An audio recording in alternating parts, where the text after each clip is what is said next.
Kilala at alam mo ba ang mga salawikain na ito? Ang hindi magmahal sa sariling wika, daig pa ang hayag ng isang isda. Walang mang-aapi kung walang magpapaapi. Ang hindi marunong lumingon sa pinanggalingan ay hindi makakarating sa paroroonan.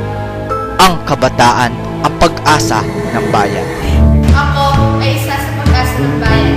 Bilang kabataang Pilipino, gagamitin mong instrumento ang El Filibusterismo at Limitary Rep para tangkilikin ang sarili natin. Malugod kong ipinagmamalaki ang sarili nating wika sa pamamagitan ng pagbasa ng aklat ng No Limitante Rep at Filibusterismo. Ako ay isang kabataang Pinoy. Ako, bilang kabataan na isa sa pag-asa ng bayan, gagamitin ko ang filibusterismo at no limitante rin upang ipalaganap ang mensaheng nais pabatid nito sa bawat Pilipino. Ikaw, ano ang iyong magagawa? Sa ating kasalukuyan, masasabi nating angkop pa rin ang mga likha ng ating pambansang bayani na si Rizal.